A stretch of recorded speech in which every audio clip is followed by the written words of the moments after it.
Roger Stone, WikiLeaks and all the latest Mueller stuff. With the U.S. midterm elections over, attention in Washington has once again returned to when Robert Mueller will make his next move.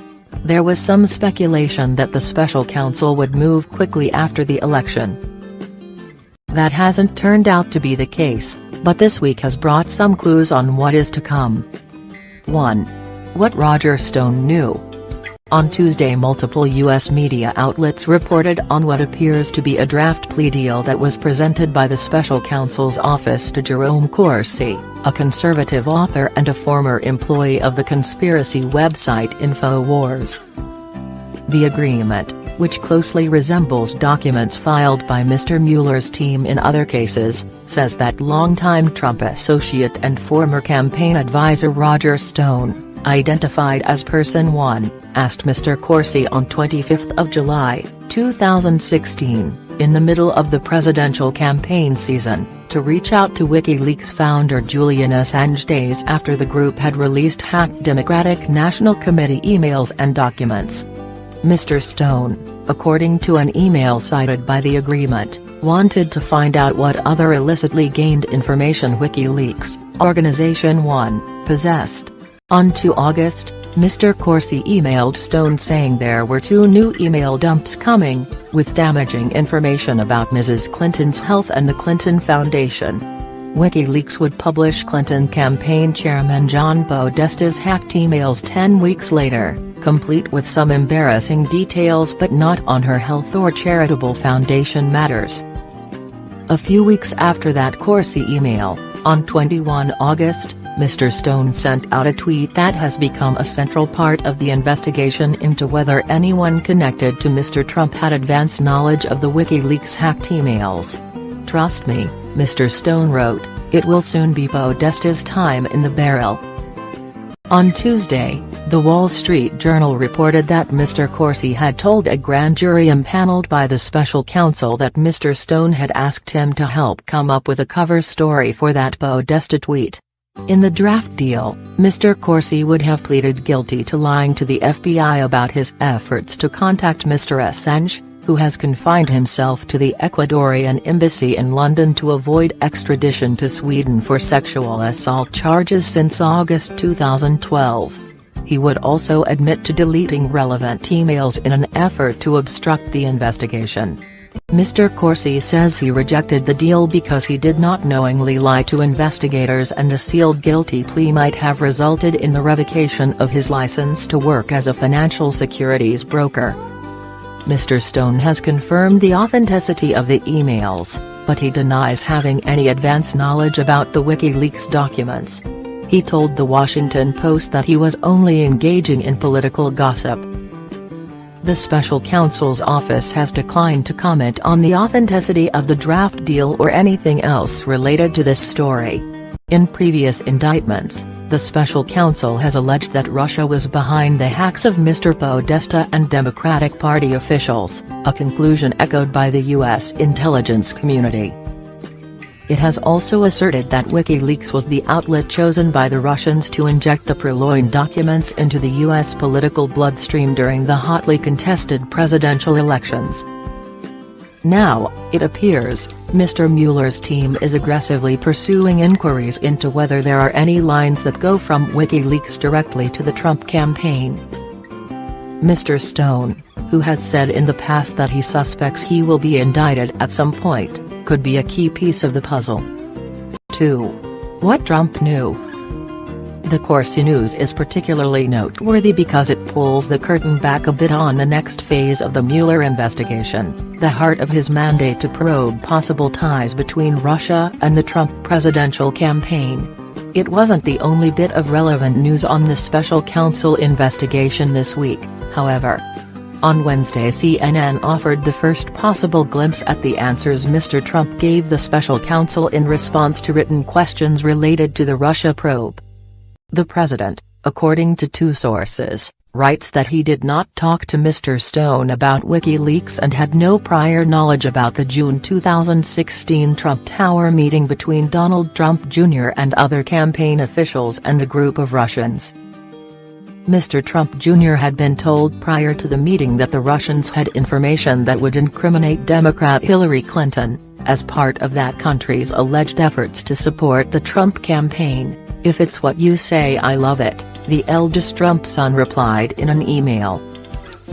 The president has publicly denied any advanced knowledge of this meeting and insisted that it was a routine effort to gather information about a political opponent that ended in nothing. Now it seems he has made similar statements under oath, although the CNN sources say the president qualified his answers by writing that they were to the best of his recollection. Needless to say, if evidence emerges that Mr. Trump was informed in advance of the Trump Tower meeting, which included Trump Jr., Manafort and son-in-law Jared Kushner, that could be politically and, at this point, legally explosive. 3. A blocked phone number. California Congressman Adam Schiff, who is set to chair the House Intelligence Committee when Democrats take control of the chamber in January, says one of the first things he will investigate is whether Mr. Trump Jr. spoke with his father about the meeting. In particular, he says he's interested in a phone call the son made to a blocked number the evening after his "I love it" email confirming the meeting with the Russians. Republicans refused to look at the phone records so that we could find out the recipient of the call, because they were afraid of what the answer might be, Mr. Schiff told USA Today.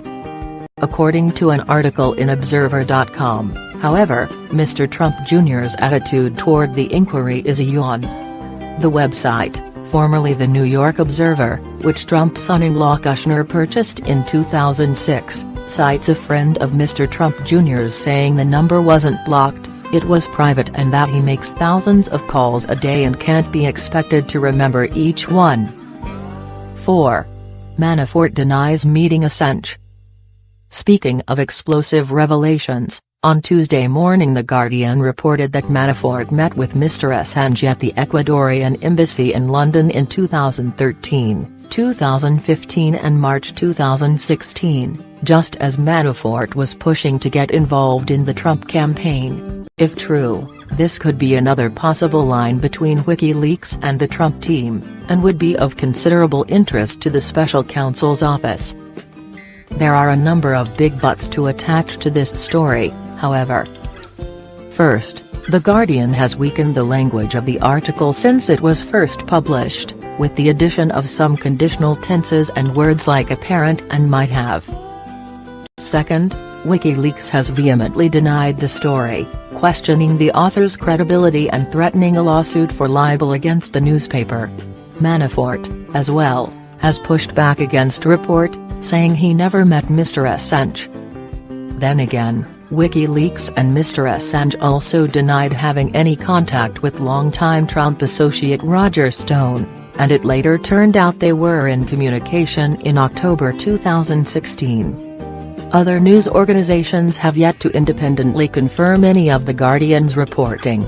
That this story came out on the heels of Mr. Mueller's court filing that Manafort had repeatedly lied and was in violation of his plea agreement to cooperate with the investigators has raised eyebrows, however. The special counsel's office has told the judge overseeing the case that it will offer a detailed sentencing submission that explains the extent of Manafort's misconduct. If the submission is made public, it could be extremely revealing.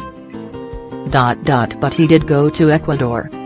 CNN's Carl Bernstein has also reported that the special counsel's office is investigating a May 2017 trip Manafort made to Ecuador, where he met that nation's president, Lenin Moreno. The Ecuadorian president's office has explained that the meeting was regarding Chinese investment in a state-owned power company, but Mr. Mueller's team is reportedly interested in whether Mr. Assange or WikiLeaks came up in conversations. 6. An accidental slip. In more Assange news, the Reporters Committee for Freedom of the Press tried to convince a federal judge on Tuesday to reveal whether the WikiLeaks founder had been secretly indicted by the U.S. government. The effort relates to the accidental inclusion of Mr. Assange's name in an unrelated indictment, prompting speculation that a government lawyer had used an Assange-related document as a template and forgotten to change all the references. "The only thing we've admitted is we made a mistake," a government lawyer told the judge. If Mr. Assange does have secret charges filed against him, there's further details on the nature of the indictment, and whether it's at all related to Mr. Mueller's probe.